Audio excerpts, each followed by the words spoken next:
नमस्कार, स्वागत है आप सभी का। वक्त हो गया खबर दमदार का और दिन भर की बड़ी खबरों के साथ मैं हूं प्रीति बिष्ट। और बड़ी खबर, बल्कि बहुत बड़ी खबर इस वक्त प्रयागराज से आ रही है, जहां यूट्यूबर हीरा खान का पाकिस्तान, दुबई और अन्य देशों से संपर्क सामने आया है। पुलिस के मुताबिक व्हाट्सएप के जरिए हीरा लोगों से बातचीत करती थी।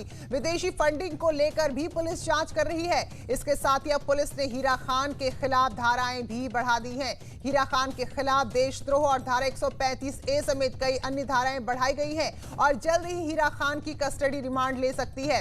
तो आपको बताएं, हीरा खान पर हिंदू देवी देवताओं के अपमान का आरोप लगा है और अब कई अन्य देशों से उसके संबंध भी सामने आए हैं, जिसके चलते उस पर और संगीन धाराएं बढ़ा दी गई हैं। तो यूट्यूबर हीरा खान को लेकर ये इस वक्त की बहुत बड़ी खबर है और जो उसके नए संबंध सामने आए हैं उसको लेकर अब धाराएं भी बढ़ा दी गई हैं। और पूर्वांचल की बाहुबली पूर्व सांसद धनंजय सिंह रिहा हुए। जौनपुर जिला जेल से रिहा किए गए हैं। जेल पर समर्थकों की भारी भीड़ जुटी रही। तो इस दौरान जब रिहाई हुई तो समर्थक काफी बड़ी संख्या में पहुंचे। हाईकोर्ट प्रयागराज ने कल जमानत दी थी, जिसके बाद अब बाहुबली जेल से बाहर जब निकले तो उनके समर्थक काफी बड़ी संख्या में वहां पर मौजूद थे।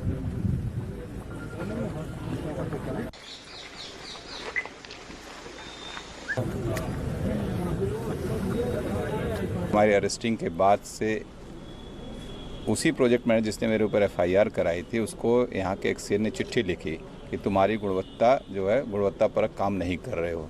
10 तारीख को हमारी गिरफ्तारी हुई, 14 तारीख को एक्सेन को चिट्ठी लिखनी पड़ गई। आखिर आवश्यकता क्या पड़ी? इसका मतलब कहीं ना कहीं धांधली, कुछ गड़बड़ी तो चल रही थी। हमने वही बात तो कहा था बुला के, लेकिन उसको स्वरूप दूसरा दिया गया, कुछ लोग अपनी चीज़ों को बचाने के लिए। और अगली खबर औरैया से है, जहां पुलिस और बदमाशों के बीच में मुठभेड़ हुई है। बदमाशों से मुठभेड़ में चौकी इंचार्ज जख्मी हुए हैं, जबकि एक बदमाश भी इस मुठभेड़ में घायल हुआ है। दरोगा और बदमाश सैफई के लिए रेफर कर दिए गए हैं। एरवा कटरा थाना के नाहर भोज इलाके में ये मुठभेड़ हुई, जिसमें पुलिसकर्मी के साथ बदमाश जख्मी है तो चौकी इंचार्ज घायल हुए हैं। तो फिलहाल इनको अस्पताल में भर्ती करा दिया गया है।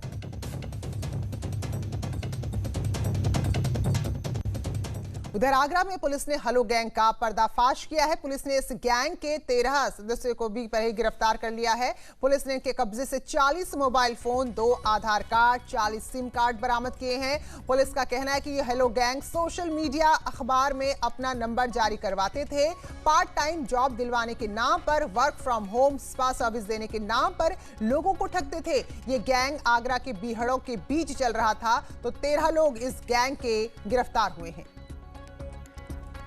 थाना जैतपुर में आज हमारी साइबर क्राइम की टीम और थाना जैतपुर और थाना चित्रहाट की टीम ने वहां से 13 साइबर क्राइम के शातिर अपराधियों को गिरफ्तार करने में सफलता प्राप्त हुई है। सोशल मीडिया, न्यूज़पेपर या जस्ट डायल पर अपने मोबाइल नंबर्स को फ्लैश कर लेते थे और 4 प्रकार की सर्विसेज के लिए अपने नंबर जारी करते थे। और मुख्तार अंसारी, जिसके खिलाफ लगातार शिकंजा कसता जा रहा है, अवैध निर्माण को गिराने का काम हो रहा है। तो ऐसे ही मऊ शहर में जो अवैध तरीके से बूचड़खाना चल रहा था, उसकी इमारत को भी धराशायी कर दिया गया। कोतवाली इलाका है मऊ शहर का, जहां ग्रीन लैंड था, यानी कि वहां पर निर्माण नहीं हो सकता, नदी के किनारे की जमीन थी, लेकिन अवैध रूप से मुख्तार अंसारी के और उसके करीबियों ने यहाँ पर ये इमारत बना ली और प्रशासन की अनुमति के बगैर यहाँ बूचड़खाने का काम चल रहा था, यानी कि यहाँ पर स्लॉटर हाउस को चलाया जा रहा था। अवैध रूप से बने यहाँ इस निर्माण पर बुलडोजर चलवा के इसे गिरा दिया गया। और इस दौरान किसी तरह की कोई अव्यवस्था ना हो तो सिटी मजिस्ट्रेट और CO सिटी भी वहां पर मौजूद रहे। खाना स्लॉटर हाउस ये काफ़ी समय से मुख्तार के समक्षों में संचालित था और यह पूरा अवैध निर्माण करके और यहाँ पे बहुत प्रचुर मात्रा में यहाँ से मांस और खाल का यहाँ कई ट्रक सामग्री प्रतिदिन यहाँ से बाहर जाती थी। इसको पहले हम लोगों ने बंद करा करके अब आज इसकी ध्वस्तीकरण की कार्रवाई आज यहाँ की जा रही है। तो जिस तरह से अपराधियों पर ताबड़तोड़ कार्रवाई हो रही है, मुख्यमंत्री ने ट्वीट भी किया है कि अपराधियों की अवैध संपत्तियों के उपभोग से हुई किराए की वसूली और इनके डिमोलिशन का खर्च भी अपराधियों से ही वसूला जाएगा। साथ ही पूरे प्रकरण में लिप्त अधिकारियों कर्मचारियों के खिलाफ भी प्रभावी कार्रवाई सुनिश्चित की जाएगी, जिससे इस प्रकार के आपराधिक कृत्यों की पुनरावृत्ति न हो। यानी कि जो मकान ढाने में या अवैध कब्जों को ढाने में जो मशीनरी लगी है, इनका जो किराया है या जो मजदूर लगेंगे, इसका भी पूरा वसूली उन्हीं लोगों से होगी जिनके अवैध निर्माण है। तो ये ट्वीट मुख्यमंत्री ने सीधे सीधे संदेश दे दिया है कि किसी भी तरह की गड़बड़ी होगी तो बख्शा नहीं जाएगा। ग्रेटर नोएडा के थाना फेज 3 क्षेत्र में अवैध निर्माण के खिलाफ नोएडा प्राधिकरण ने भी कार्रवाई की है। अवैध कब्जों में बुलडोजर चलाकर गिराने का काम किया गया है। सेक्टर 66 के ममूरा में कार्रवाई हुई है। वहां की तस्वीरें आपको देखिए। अवैध कार मार्केट यहां पर चल रही थी, जिसे फिलहाल खाली करा दिया गया है। इस कार्रवाई को करने से पहले पुलिस को तैनात किया गया था ताकि अवैध मकानों में जब बुलडोजर चलाया जाए तो किसी भी तरह की दिक्कत ना हो, किसी भी तरह लोग काम को बाधित ना करें। तो ये तस्वीरें आप देखिए जरा, जो अवैध तरीके से कार मार्केट बनी थी उसको भी तोड़ा गया है और जहां जहां अवैध निर्माण थे उसे ढा दिया गया, धराशाही कर दिया गया। तो दो तस्वीरें आपको दिखाते हैं कि किस तरह से जो अवैध निर्माण है, जो गैर कानूनी तरीके से जमीनों पर कब्जा कर उन पर निर्माण करने का एक धंधा सा चल रहा था, अब उस पे कैसे बुलडोजर चल रहा है। तो पहली तस्वीर मऊ की है। कोई सोच भी नहीं सकता था कि मुख्तार अंसारी के खिलाफ, उसके करीबियों के खिलाफ इतनी बड़ी कार्रवाई हो सकती है, लेकिन ये हुई है। जहां इस इमारत को ढाया गया, जहां अवैध रूप से स्लॉटर हाउस चल रहा था। वहीं दूसरी तस्वीर नोएडा की, जहां प्राधिकरण ने अवैध कब्जों को खाली कराया है। यहां भी जेसीबी के जरिए जहां जहां अवैध निर्माण था उन सभी को धराशायी कर दिया गया, जमींदोज कर दिया गया।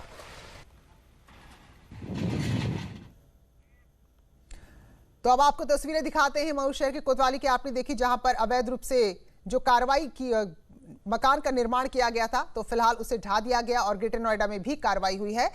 अब अगली खबर का रुख करेंगे, जहां बीजेपी के विधायक और सांसद ही आमने सामने हैं। गोरखपुर से बीजेपी विधायक राधा मोहन अग्रवाल लगातार सुर्खियों में बने हुए हैं। रवि किशन के साथ साथ बाकी कई विधायक भी उनके इस्तीफे की मांग कर चुके हैं और इन सब के बीच राधा मोहन अग्रवाल ने सफाई देते हुए खुद को पार्टी का अनुशासित सिपाही बताया है। गोरखपुर से बीजेपी विधायक राधा मोहन अग्रवाल ने खुद को पार्टी का अनुशासित सिपाही बताया है। पार्टी की ओर से भेजे गए कारण बताओ नोटिस पर उन्होंने कहा कि वो इसे नोटिस ही नहीं मानते।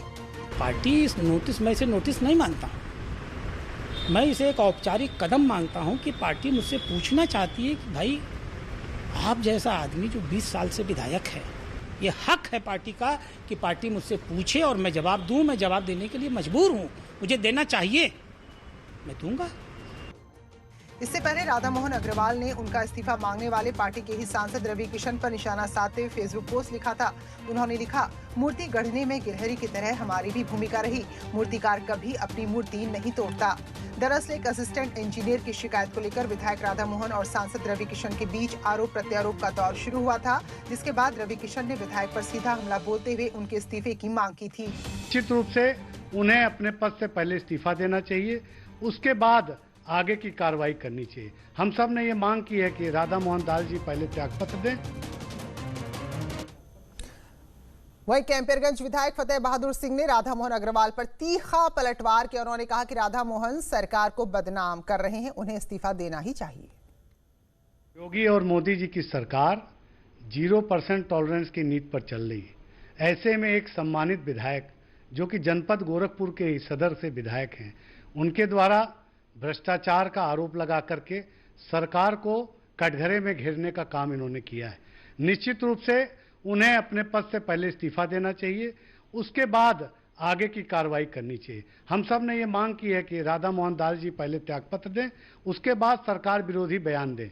अब मुझे तो ये लगता है कि मानसिक रूप से विक्षिप्त हो गए हैं और कोई बात समझ में नहीं आती, क्योंकि एक शिक्षित व्यक्ति अगर इस तरह की भाषा बोल रहा है तो मुझे इसमें कहीं दो नहीं रखता। मुझे लगता है कि विधानसभा अध्यक्ष जी से मुझे चर्चा करनी पड़ेगी कि वो सीएमओ गोरखपुर को निर्देश दें कि उनकी मानसिक जांच कराई जाए। उधर भदोही से विधायक विजय मिश्रा की रिमांड बढ़ी है। 10 सितंबर को अगली पेशी होगी। चित्रकूट जेल में बंद है विधायक विजय मिश्रा। रिश्तेदार ने मकान और अपनी कंपनी पर कब्जा करने का आरोप लगाया था, तो मध्य प्रदेश के आगर से गिरफ्तारी हुई थी, जिसके बाद जेल में है और अब रिमांड को बढ़ाया गया है। 10 सितंबर को अगली पेशी होगी।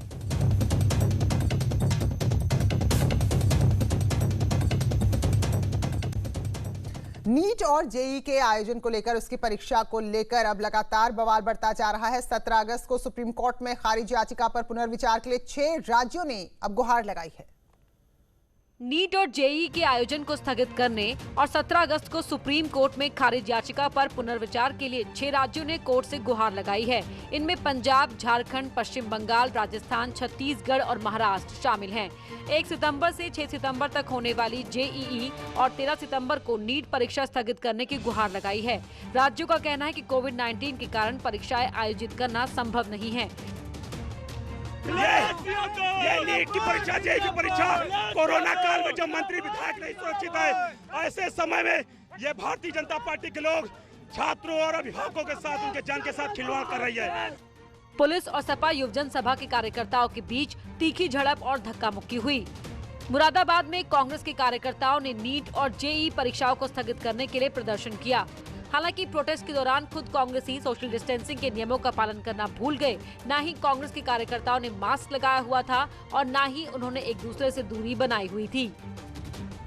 वहीं लखनऊ में एसपी कार्यकर्ताओं ने लाठीचार्ज होने के बाद मुजफ्फरनगर में एसपी कार्यकर्ताओं ने सरकार का पुतला फूंककर प्रदर्शन किया है। इस मौके पर प्रदर्शनकारियों ने सरकार पर कानून व्यवस्था को बिगाड़ने का आरोप लगाया और परीक्षाओं को टालने की मांग की है।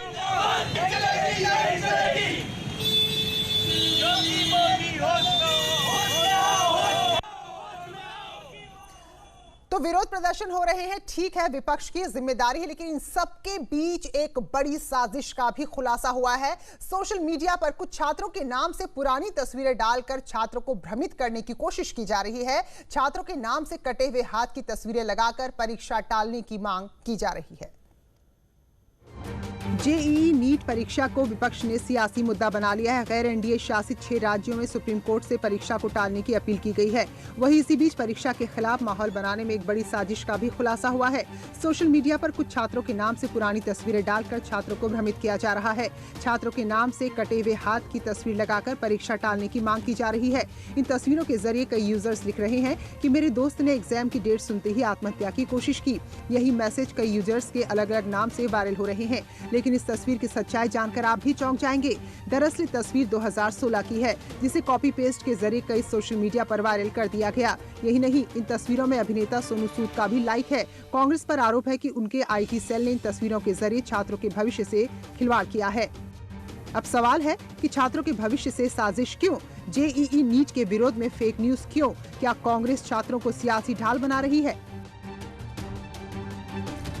उधर कानपुर में कोरोना वॉरियर्स को परेशान करने का मामला सामने आया है। खबर है कि अस्पताल में तैनात स्मिता राय नाम की नर्स को इसलिए परेशान किया जा रहा है क्योंकि वो अस्पताल में कोरोना वॉरियर के तौर पर काम कर रही हैं, लेकिन ये सब मोहल्ले के लोगों को मंजूर नहीं है। इस मामले को लेकर नर्स ने शिकायत भी की, फिर भी कोई मदद नहीं मिली। मोहल्ले वालों का कहना है कि अगर नर्स अस्पताल जाएंगी तो हमारे बच्चों को भी कोरोना हो सकता है। इस डर की वजह से लोग नर्स का विरोध कर रहे हैं। मैं इमरजेंसी ड्यूटी कर रही हूँ। कोरोना पेशेंट आते हैं वहाँ पे, और मेरे मोहल्ले वाले मेरे को टॉर्चर करते हैं कि तुम वहाँ ड्यूटी करती हो, और चप्पल चलाना, ईंट चलाना, डंडे से मारना, ये सब लोग करते हैं। मेरे कुत्ते को मारते हैं, मेरी गाड़ी को मारते हैं, मेरे बच्चे को टॉर्चर करते हैं। 3 साल का मेरा बेटा है। तो आपके दुकानदारों को सामान जी क्या? कि वो उनको सामान न दीजिए, उनके साथ वो नहीं मिल रहे हैं तो उन पर भी नाराज होते हैं लोग। कल्याणपुर थाने के आवास विकास क्षेत्र में एक महिला ने पड़ोसियों द्वारा प्रताड़ना की शिकायत दी थी। इस शिकायत के आधार पर सीओ कल्याणपुर द्वारा इसकी जांच कराई जा रही है और इसमें गुमदोष के आधार पर उचित कार्रवाई की जाएगी। तो ये हाल है लोगों का। उनको खुद समझना चाहिए कि जो लोग अपनी जिंदगी को दांव पर लगाकर लोगों को बचाने के लिए दिन रात एक कर रहे हैं, इस तरह का व्यवहार वाकई में बहुत शर्मनाक है। तो नर्स स्मिता, जिनका नाम है, वो बता रही है कि किस तरह का व्यवहार उनके साथ, उनके 3 साल के बच्चे के साथ किया जा रहा है। अमित गंजू हमारे सहयोगी जुड़ गए हैं। अमित, बहुत ही शर्मनाक ये घटना है जिसमें नर्स को परेशान किया जा रहा है। है कि मैं आपको बताना चाहूंगा, निश्चित तौर पर कहीं न कहीं जिस प्रकार से कोरोना वॉरियर्स के सम्मान के लिए सरकार तत्पर है, वहीं अधिकारियों को निर्देश दिए गए हैं कि कोरोना वॉरियर्स के सम्मान का ध्यान रखा जाए। मगर कानपुर के अंबेडकर नगर के रहने वाले कुछ दबंग इस नर्स को इसलिए परेशान कर रहे हैं क्योंकि वो कार्डियोलॉजी अस्पताल में अपनी सेवाएं दे रही हैं, जिसके बाद से पिछले 5 महीनों से इसकी दरखास्त उसने अधिकारियों से, थानाध्यक्ष से लेके आईजी जोन कमिश्नर तक को की है। अब इस पूरे मामले में एसपी का कहना है कि इसकी जांच कराई जा रही है। उसकी जांच क्षेत्राधिकारी को दी गई है और 3 दिन का उनको समय दिया गया है, यानी 5.5 महीने से जो जांच नहीं हुई उसका परिणाम 3 दिन में आना है। अब देखना ये होगा कि पुलिस इस 3 दिन में क्या कार्रवाई करती है और क्या रिपोर्ट अपनी प्रस्तुत करती है। जी बिल्कुल, बहुत शर्मनाक घटना है, इस पर तुरंत संज्ञान लेना ही चाहिए। बहुत बहुत शुक्रिया अमिताभ का जानकारी के लिए। वाराणसी में आज दोहरे हत्याकांड ने सनसनी फैला दी और नारकोटिक्स और हथियार की सौदेबाजी का जब कनेक्शन सामने आया तो मामला और भी ज्यादा गंभीर हो गया। वाराणसी में हुए डबल मर्डर मामले में कई खुलासे हो रहे हैं। बताया जा रहा है कि मृतक अभिषेक की 6 दिन पहले ही शीट खोली गई थी और उस पर 10 मुकदमे चल रहे थे। पूरी घटना में नारकोटिक्स और हथियार सौदेबाजी का भी डबल कनेक्शन सामने आ रहा है। दरअसल चौकीघाट इलाके में बने काली मंदिर के पास बाइक सवार बदमाशों ने ताबड़तोड़ फायरिंग कर 2 लोगों की जान ले ली। बताया ये भी जा रहा है कि 9 अगस्त 2017 को मृतक अभिषेक के घर पर ही बिहार के व्यापारी मोहम्मद आसिफ की हत्या हुई थी। और क्या प्रकरण है, प्रथम दृष्टया ये एनिमिटी का मामला मालूम पड़ रहा है। क्या एनिमिटी एग्जैक्टली तो बहुत जल्दी इसका मालूम हो जाएगा, आपको बताया जाएगा। सर कितने की मौत है, क्या हाल है? देखिए मैंने बताया 2 की इसमें डेथ हुई है। पुलिस घटनास्थल के आसपास के सीसीटीवी कैमरे के फुटेज को खंगालने में लगातार जुटी है ताकि बदमाशों का और कुछ सुराग मिल सके। पहली नजर में पुलिस से आपसी रंजिश का केस मान रही है। और फिलहाल एक ब्रेक के लिए रुक रहे हैं, लौटेंगे जल्दी।